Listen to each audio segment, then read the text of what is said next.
Franchement, le plastique, c'est la pire invention, je sais pas. On peut pas travailler comme on veut sur du plastique, c'est mieux la tôle. Les vraies voitures où on peut taper dessus. C'est un challenge de tous les jours en fait, dire bah voilà, la réparation on la voit pas, il y a une petite poussière, bah, il va falloir la gommer. De voir des voitures totalement abîmées et de pouvoir les ressortir, franchement je trouve ça... ouais quoi. Et puis voir le sourire des clients quand ils arrivent récupérer leur voiture, ça fait toujours plaisir.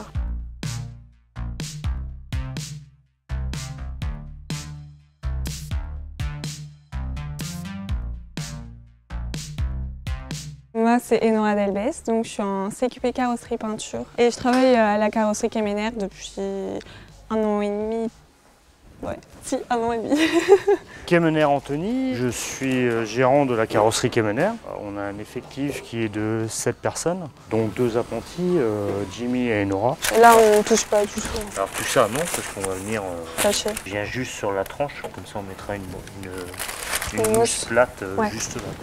Ok, ça marche. La cliente désirait juste la moitié du pare-choc, un demi-pare-choc, parce que bah, là c'est des plastiques et ça a frotté légèrement, donc on est obligé de remettre en forme, reponcer, si c'est trop creusé, remettre un enduit plastique, et puis ensuite remettre les sous-couches. Donc là elle est en train de poncer ses sous-couches, et ensuite elle va flasher sa teinte pour trouver le meilleur coloris, monter sa teinte, cacher, rentrer en cabine et peindre. Ça me plaisait pas du tout le parcours scolaire général et tout. Il fallait absolument que j'aille, que je change. C'est mon père sur un pari qui m'a dit bah t'as qu'à essayer de faire de la carrosserie. J'ai fait un stage et après j'ai kiffé mon stage. Donc après ça a été la galère pour trouver un apprentissage. En gros au niveau de Rennes, aucun garage n'a voulu prendre une fille en apprentissage.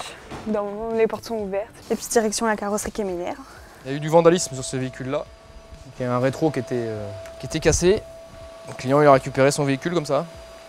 Et en tombant, le rétro il a fait une petite déformation ici. Donc ça paraît rien. Pour refaire ça, on est obligé de repeindre la porte. Dans notre métier, parce qu'on le connaît dans beaucoup de métiers manuels aujourd'hui, c'est qu'il faut transmettre notre savoir-faire et nos compétences. Il y a une réelle pénurie, donc ouais, il faut arriver à former, prendre le temps de former les jeunes, quoi. Donc évidemment ça prend du temps, mais c'est pour l'avenir aussi, quoi. Nous on avait toujours pris un apprenti, on va bien s'en occuper et tout. On s'est concerté avec l'équipe, on a dit bah oui on va en prendre un deuxième. Le pare-choc, l'aile, ouais tu fais 350 grammes. Okay. Bah là je prends le spectro, ça va prendre plusieurs photos. On prend tout le temps l'élément à côté de celui qu'on va peindre pour pas qu'il y ait de différence. Donc là il préconise du noir. Donc la formule, tous les pots qui sont compris dedans. Bon, ouais, je fais plus peinture. Voilà, c'est le visuel. Quand on est en cabine, ça brille pas, c'est pas encore peint. Et une fois que la base est mise, le vernis est mis, ça fait quelque chose de propre. Après c'est stressant, il faut pas se louper parce que tout le travail qu'il y a eu derrière juste avant. Pour apprendre hyper rapidement, faut être passionné. Si t'es pas passionné, ça va pas rentrer, tu vas pas t'intéresser. Moi je suis passionné, je suis toujours à demander des questions et toujours à vouloir m'améliorer. C'est pour ça que je suis en apprentissage, c'est là tu as plus de temps d'entreprise. Donc c'est là que tu apprends le mieux, quoi. Il faut savoir énormément de choses. C'est pas en 2 ou 3 ans que tu connais le métier, et même mon père ça va faire 36 ans dans le métier et il en apprend encore. Et c'est ça qui est bien, quoi. De voir des voitures totalement abîmées et de pouvoir les ressortir, franchement je trouve ça... ouais quoi. Et puis voir le sourire des clients quand ils arrivent récupérer leur voiture, ça fait toujours plaisir. Bon, parfois c'est compliqué. Franchement le plastique c'est la pire invention, je sais pas. On peut pas travailler comme on veut sur du plastique, c'est mieux la tôle. Les vraies voitures où on peut taper dessus. Moi j'aime bien faire les remplacements d'éléments parce qu'on fait de la soudure, on fait de tout quoi. Donc c'est cool. Par exemple sur le véhicule là-bas, ça va être un beau petit chantier. Mais là, en gros, on va changer toute la partie de l'aile arrière. Il faudra dépointer, faire des coupes et remettre un élément neuf.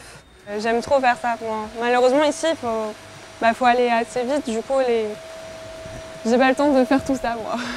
Aujourd'hui, oui, tous les deux, à des degrés, c'est nous qui mettons le degré. Et ça monte de semaine en semaine, mais c'est eux qui font quasiment leur chantier de A à Z.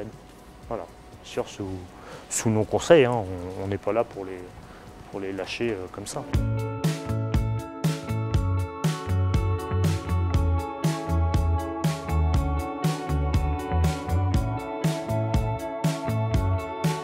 Chaque voiture est différente et du coup, il faut à chaque fois s'adapter à la conception qu'ils en ont faite.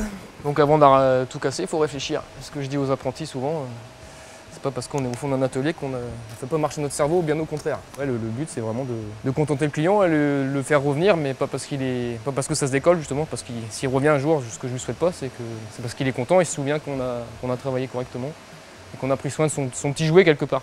C'est un petit peu ça quoi. C'est une prestation de service quelque part, donc on doit rendre service au client, entre guillemets, de la meilleure manière, c'est-à-dire en faisant avec le cœur et avec le savoir-faire évidemment. Et ça, faut transmettre ça aux jeunes. Ouais. Et c'est un métier, pour moi, je dis que c'est un métier passion. C'est un métier qui est salissant, qui est un peu bruyant, mais qui est très plaisant, mais il faut l'aimer quoi. C'est une vocation quelque part. On a un Jimmy qui est toujours souriant, donc qui nous donne de la patate aussi quoi. Et nos petits-enfants, ou grands-enfants, je sais pas. Bon, c'est pas les premiers que je forme, hein, et on est toujours fiers d'entendre que ça se passe bien dans un autre garage. Il faut donner pour pouvoir recevoir, et surtout transmettre. Nous, on est passionnés de ce qu'on fait, donc je pense que ça se ressent j'espère en tout cas, dans ce qu'on vous apprend, ce qu'on vous montre. Ils le ressentent, et puis voilà. Mais demain, c'est eux qui transmettront à la nouvelle génération.